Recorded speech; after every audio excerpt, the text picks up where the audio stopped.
Terutama otoritas junta militer di Myanmar kini tengah mencari bantuan dari komunitas internasional. Hal ini terjadi seiring dengan terus meningkatnya kasus COVID-19 di negara tersebut. Hal ini terungkap dalam rapat yang digelar Rabu 28 Juli 2021 yang bertemakan rapat koordinasi untuk meningkatkan kerjasama dengan masyarakat internasional.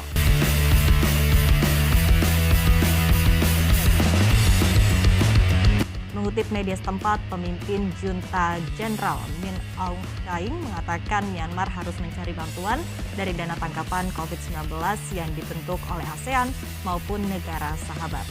Negara yang dilanda kekacauan sejak kudeta 1 Februari lalu memang tengah menghadapi lonjakan kasus COVID-19. Rumah sakit dikabarkan penuh dan banyak staf medis yang berhenti bekerja sebagai bentuk protes pengambil alihan kekuasaan sipil oleh militer.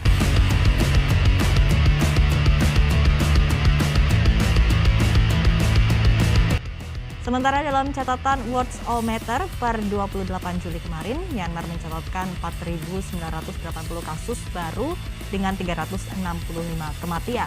Angka penambahan kasus harian pun terus naik dan puncaknya terjadi pada 14 Juli lalu yang mencapai 7.000 kasus lebih. Secara total, Myanmar sudah mencatatkan 284.099 kasus COVID-19 dengan total kematian mencapai 8.210 orang.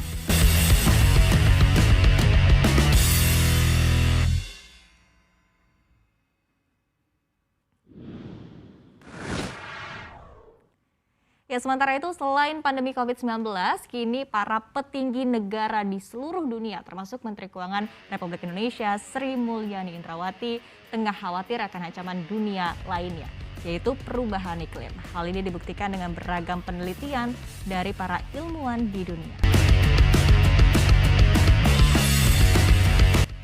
Sebanyak 14.000 ilmuwan dunia menyebutkan bahwa bumi saat ini mendekati titik krisis iklim yang sangat mengkhawatirkan.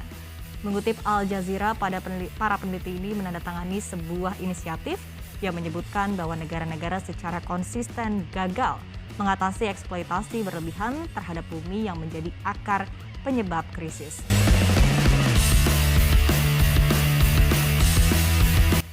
Dalam jurnal Bioscience disebutkan telah terjadi lonjakan bencana terkait iklim termasuk banjir di Amerika Selatan dan Asia Tenggara, gelombang panas dan kebakaran hutan yang memecahkan rekor di Australia dan Amerika Serikat, serta topan yang menghancurkan sebagian wilayah di Afrika dan Asia Selatan.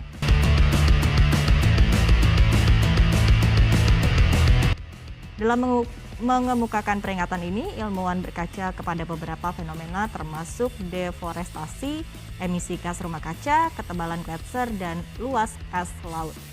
Sebelumnya, kekhawatiran ini juga sempat diungkapkan oleh Menteri Keuangan Indonesia Sri Mulyani yang menyebutkan bencana perubahan iklim bisa berdampak parah seperti pandemi COVID-19 dan tidak bisa dihindari oleh seluruh negara di dunia.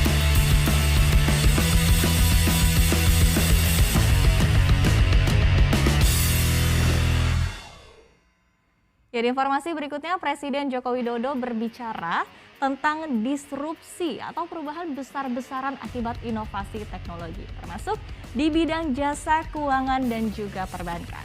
Presiden menyebutkan kondisi ini pun dipercepat dengan adanya pandemi COVID-19 yang merupakan rangkaian dari serial disrupsi.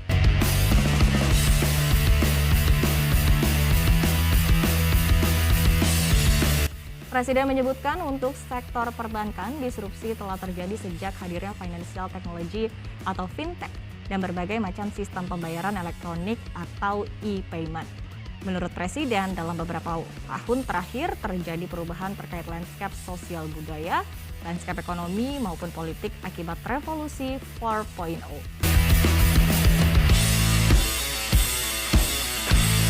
Situasi ini pun tidak terhindarkan mulai dari kehadiran teknologi cloud computing, Internet of Things, artificial intelligence, big data analytics, dan lainnya. Meski demikian, Presiden optimis kondisi saat ini akan tetap membuka peluang kerja baru untuk masa kini dan masa yang akan datang. Di satu sisi, Presiden menilai Indonesia memiliki potensi ekonomi digital yang besar. Dan bahkan ia memprediksi nilai ekonomi dan transaksi digital Indonesia akan menjadi yang terbesar di wilayah Asia Tenggara dalam 10 tahun ke depan.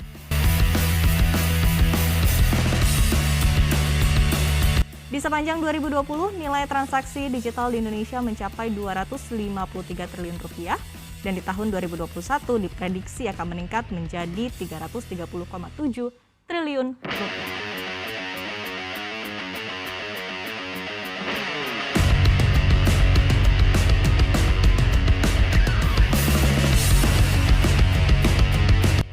Di informasi berikutnya yang juga menarik perhatian dari para pembaca CNBC Indonesia, pemerintah Australia bekerja sama dengan maskapai Qantas akan mengatur penerbangan pulang ekspatriat dari Indonesia. Dan tercatat hampir 800 warga negara Australia mendaftar untuk pulang kampung keluar dari Indonesia.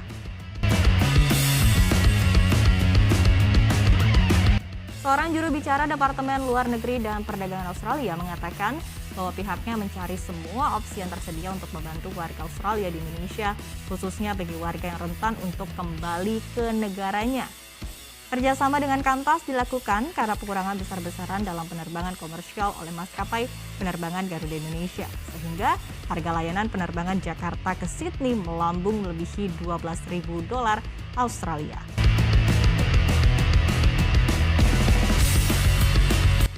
Dilaporkan sekitar 780 warga Australia, termasuk warga negara dan penduduk tetap di Indonesia saat ini terdaftar di Departemen Luar Negeri dan Perdagangan ingin kembali dan sementara 350 diantaranya dianggap rentan.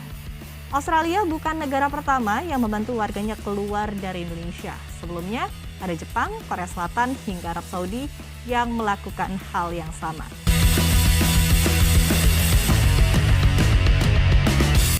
Data imigrasi kelas 1 khusus tempat pemeriksaan imigrasi Bandar Udara Soekarno-Hatta mencatat ada sekitar 16.790 WNA yang keluar dari Indonesia selama periode 1 hingga 23 Juli 2021.